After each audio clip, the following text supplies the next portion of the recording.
Le Grand Prix d'Azerbaïdjan nous a offert de jolies émotions ce week-end. Oscar Piastri a remporté sa deuxième victoire cette saison, au terme d'une course qu'il a qualifiée lui-même comme la meilleure de sa carrière. Après tout, son dépassement sur Charles Leclerc est juste exceptionnel. Et le reste de sa course est tout simplement une masterclass sur bien des aspects. Il a affiché beaucoup de sang-froid face à une Ferrari très menaçante, et la gestion de ses pneumatiques devrait être enseignée dans toutes les écoles de pilotage. La victoire d'Oscar Piastri est belle, et sans aucun doute très méritée. Mais à peine la course terminée que de nombreux utilisateurs ont pointé du doigt quelques irrégularités dans la performance de l'écurie Papaye. Au cœur de la tourmente, l'aileron arrière de la MCL38. Celui-ci offrirait une sorte de mini DRS à leur pilote, même lorsque le DRS n'est pas disponible. Une solution géniale, disent certains, quand d'autres s'offusquent qu'une telle innovation soit autorisée par la FIA. Je vous avoue que j'ai vu passer pas mal de choses sur le sujet, et j'ai envie de décrypter un petit peu le vrai du faux. McLaren est-elle une bande de tricheurs, ou alors ont-ils réussi à mettre en place une idée merveilleuse, au contraire des autres écuries? On va discuter de tout ça aujourd'hui, et dans un deuxième temps, j'évoquerai également mes impressions sur quelques éléments marquants de ce Grand Prix, que j'ai eu la chance de voir en personne sur place. Alors concrètement, McLaren est mis en cause par rapport à ça. Les extrémités droite et gauche de l'aileron arrière s'ouvrent toutes seules dans les zones les plus rapides de la piste. On a donc là une sorte d'aileron flexible. Concrètement, on est clairement sur de l'aéroactif. Vous savez, ce concept qui va remplacer le DRS à partir de 2026. Normalement, sur le papier, l'aileron arrière doit rester fermé constamment, sauf lorsque deux pilotes sont à moins d'une seconde l'un de l'autre. Et alors, ils disposeront du DRS pour favoriser les dépassements. Avec cet aileron flexible, McLaren reproduirait en quelque sorte les effets du DRS. Pas mal de tifosi ont alors jugé impossible pour Charles Leclerc d'attaquer Oscar Piastri à Bakou, puisqu'il avait constamment un avantage sur lui. Aujourd'hui, à l'heure où je m'enregistre, le dispositif de McLaren est légal. La monoplace est scrutée de fond en comble à chaque Grand Prix, contrôlée constamment. Et si irrégularité il y avait, Oscar Piastri aurait été disqualifié de la course, et Lando Norris peut-être également. Concrètement, doivent-ils être inquiets pour les semaines à venir? D'un côté, oui, évidemment, puisque les écuries vont certainement contacter la FIA à ce sujet. J'imagine qu'elles vont pointer du doigt un élément spécifique de son règlement technique. Il faut se rendre à la page 33 du règlement, qui concerne l'utilisation du DRS. On nous informe que le système DRS doit être contrôlé directement par le pilote. Donc si l'aileron de McLaren bouge tout seul, qu'il reproduit le DRS en quelque sorte, sans intervention humaine, cela pourrait être considéré comme de la triche. Mais d'un autre côté, je pense qu'ils peuvent quand même rester confiants pour le reste de la saison. Ils exploitent en réalité une petite zone grise du règlement. Rien n'interdit explicitement le mouvement vers le haut de l'aileron. En fait, la FIA ne proscrit pas la flexion de l'aileron arrière en soi. Elle interdit, je cite, un mouvement de plus de 7 mm sous une force aérodynamique spécifique, appliquée dans une direction précise. Comme vous le voyez, c'est assez complexe. Si l'aileron arrière de McLaren est légal aujourd'hui, c'est parce que la FIA n'a pas mis en place les tests nécessaires pour interdire ce genre d'innovation. Peut-être qu'ils vont effectuer des modifications au règlement ces prochaines courses. Mais jusque-là, je ne vois pas ce qui pourrait mettre McLaren en danger, puisque cet aileron arrière a été jugé comme légal par la FIA. Et je dois vous dire que ce n'est pas plus mal à mon sens. La F1 est un sport fondamentalement innovant, où chaque recoin du règlement est scruté. McLaren a trouvé une faille, ils ont su l'exploiter, et il faut simplement les féliciter pour ça. Maintenant, il me semble évident que la FIA va devoir clarifier son règlement autour des ailerons flexibles, et réaliser des tests plus précis pour mieux contrôler ces éléments. On passe à la deuxième partie de la vidéo, et j'aimerais évoquer avec vous l'accident entre Sainz et Perez. Jusqu'à l'avant-dernier tour de la course, Sergio Perez a fait un très bon week-end à Bakou. Max Verstappen était en difficulté, et lui il a totalement répondu présent. C'est une piste qu'il apprécie, où il a gagné à 2 reprises, et on l'attendait au tournant. Il fait une très bonne qualif, une course intelligente, et très clairement il méritait son podium. Carlos Sainz lui aussi était satisfait de son week-end. On sait qu'il n'est pas très à l'aise à Bakou, et pourtant il se qualifie dans le top 3, et sa course le dimanche était vraiment solide. Mais les efforts de ces deux pilotes ont été complètement anéantis suite à cet accident. Alors bien sûr, on a voulu désigner un coupable. Ma réaction à chaud, c'est que Sainz avait légèrement tourné à gauche, ce qui a envoyé Sergio Perez dans le mur. Mais quand on regarde ça de plus près, on se rend compte qu'aucun n'a fait un mouvement brusque. Sainz n'a pas cherché à rentrer dans Perez, et inversement. Les deux ont suivi leur ligne de course, et c'est très malheureux que ça termine en accident. Ça, c'est la position des commissaires de course. Aucun des deux pilotes n'ont été pénalisés.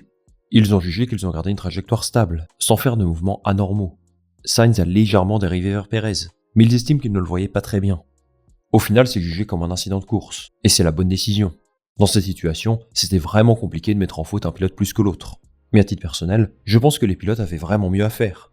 Je ne sais pas si c'est une erreur d'inattention ou quoi que ce soit, mais il y avait quand même beaucoup d'espace, suffisamment pour éviter que quelque chose comme ça se produise. Malheureusement pour eux, les conséquences sont désastreuses. Les deux pilotes perdent potentiellement 15 points. Et alors que McLaren vient de passer premier au classement constructeur, eh bien c'est regrettable.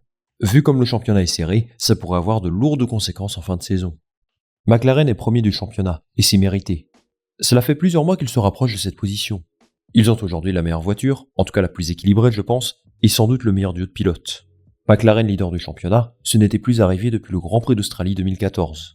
Et à mon avis, ce nouveau statut va tout changer pour eux. Ils étaient les chasseurs, ils seront désormais dans la peau du chassé. Et mine de rien, c'est une nouvelle dynamique d'équipe à mettre en place. L'opération ce week-end aurait pu être encore plus belle si c'était la bonne voiture qui avait gagné. Une victoire d'Oscar Piastri c'est bien, mais une victoire de Norris c'est mieux. C'est en tout cas le discours qu'ils avaient au départ du week-end.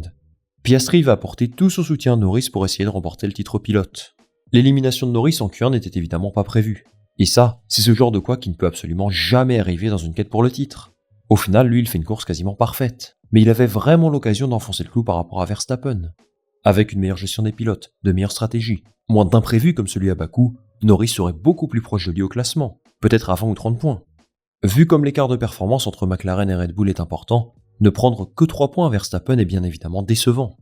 Ils doivent célébrer leur position de leader au classement constructeur, mais il y a potentiellement 2 titres à aller chercher. Et bien entendu, on les attend au tournant sur les prochains Grands Prix. Il y a quelqu'un qu'on n'attendait pas trop en Formule 1, et qui pourtant s'est illustré de la plus belle des manières à Bakou. Je veux bien sûr parler de Franco Colapinto. Le pilote argentin a réalisé des merveilles au volant de sa Williams. Il s'est qualifié en Q3, chose que Logan Sargent n'a jamais pu faire cette année. Alors la Williams avait l'air d'aller bien en Azerbaïdjan, mais tout de même. Bakou est l'un des circuits les plus exigeants du calendrier. Colapinto n'avait jamais roulé là-bas. Ça a plutôt mal commencé avec un crash en FP1. Ses mécaniciens ont fait un sacré boulot, et lui il a réussi à garder une certaine confiance. Et une qualification en Q3 pour sa deuxième course, alors qu'il a été appelé en urgence par Williams, et qu'il n'est même presque pas prêt physiquement encore pour piloter cette voiture, eh bien c'est très fort. Au final, grâce à l'abandon de Carlos Sainz et Sergio Pérez, il termine P8. Mais même sans ça, il aurait fini dans les points. Il a été très proche d'Alex Albon tout le week-end. Et quand on sait comment Alex Albon a martyrisé Logan Sargent pendant 1 an et demi, eh bien c'est plutôt encourageant. Je suis vraiment content pour lui, parce qu'il était un très bon pilote en catégorie inférieure. Il a une opportunité absolument rêvée de briller en Formule 1. Et jusqu'à présent, il saisit ça à fond. Je trouve sa situation assez singulière. L'an prochain, il sera remplacé par Carlos Sainz. Il ne peut absolument pas faire le poids par rapport à ça. Mais d'un autre côté, il n'a rien à perdre. Ce qu'il veut lui, c'est prouver qu'il mérite sa place sur la grille. Ce sera compliqué parce qu'il ne reste que 2 baquets, chez RB et chez Sauber. Mais qui sait, avec quelques bonnes courses, des performances mémorables, un apport économique conséquent, peut-être pourrait-il parvenir à convaincre l'une de ses équipes, sûrement Sauber. Ou alors s'il venait à y avoir quelconque problème avec Albon ou Sainz, il pourrait les remplacer au pied levé. Tout ça pour dire que ce pilote est un petit peu un vent de fraîcheur en Formule 1. La saison est encore longue et on ne peut évidemment pas le juger après seulement 2 Grands Prix. On fera les comptes à la fin de la saison, et mon discours sera sans doute différent de celui d'aujourd'hui. Mais en l'espace de 2 Grands Prix seulement, il a déjà plus prouvé que Logan Sargent. Et surtout, il a apporté à Williams plus de points. On va suivre attentivement son évolution, en espérant qu'il poursuive sur cette voie. J'aurai également un dernier mot sur Ollie Bearman. Le pilote britannique est devenu le premier pilote de l'histoire à marquer des points sur ses 2 premiers Grands Prix avec 2 écuries différentes. C'est tout de même très fort. Et s'il a évidemment bénéficié de conditions de course favorables, je trouve qu'il a réalisé un très bon week-end. Il est éliminé en qualification en 11e position. Le lendemain en course, il a été vraiment solide. Il aurait dû finir 12e, il finit 10e au final, et c'est super pour lui. La seule ombre au tableau, c'est un crash en FP3. Mais comme Colapinto, c'est une piste vraiment difficile pour un rookie. Ça peut arriver, et ce n'était pas d'une énorme importance. Tout ça pour dire que j'ai hâte de voir la suite pour lui. Et indépendamment des conditions financières, je comprends pourquoi Haas a choisi de le titulariser. Voilà les amis, cette vidéo est terminée, j'espère que celle-ci vous a plu. Avant de se quitter, je voulais évoquer avec vous quelques points sur mon expérience à Bakou. Alors ça faisait quelques mois que j'avais prévu de me rendre là-bas avec un pote. Et honnêtement, il y a pas mal d'aspects qu'on a bien kiffé. Avec un pass 4 jours à 190€, on a pu avoir une petite visite de la pit lane, une place en tribune, vers la fin du secteur 2, et aussi l'accès à un concert de J Balvin, qui est un artiste que j'aime bien personnellement, donc c'est vraiment cool. Il y avait aussi un concert de Will Smith juste avant, mais bon, ça on n'a pas pu y aller. On avait franchement une bonne place pour voir les voitures, mais on n'était pas vraiment positionné à un endroit stratégique pour les dépassements, donc ça c'est un petit peu dommage. Personnellement, j'ai vraiment trouvé ça sympa de pouvoir se balader dans la vieille ville de Bakou juste après l'essai libre ou après la course. En vrai, c'est l'avantage d'une course en circuit urbain, de pouvoir déconnecter de la Formule 1 assez facilement finalement. Et si vous aussi vous y avez été, n'hésitez pas à me dire en commentaire ce que vous en avez pensé. Les amis, je suis en plein milieu du montage et je me suis rendu compte que j'ai oublié de vous dire quelque chose de quand même assez important. J'ai croisé les pilotes. J'ai pu voir Carlos Sainz, Charles Leclerc, Daniel Ricciardo, Fernando Alonso, Colapinto, Guanyu Zhou, et un petit peu par hasard d'ailleurs. On s'est retrouvés dans la zone d'autographe avec mon pote alors qu'on se promenait. Tout ça pour dire que c'était vraiment cool. Merci les amis d'avoir suivi cette vidéo jusqu'au bout. J'attends en commentaire votre avis sur ce Grand Prix. Est-ce que ça vous a plu? Est-ce qu'il y a des choses qui vous ont choqué, comme l'aileron arrière de McLaren? Dites-moi tout ça en commentaire et je lirai ça attentivement. Avant de se quitter, je vous invite à liker cette vidéo s'il vous a plu, à la partager autour de vous et bien sûr à vous abonner pour la visibilité, le référencement, le soutien tout ça. On va se retrouver très vite pour une nouvelle vidéo. Salut, à la prochaine.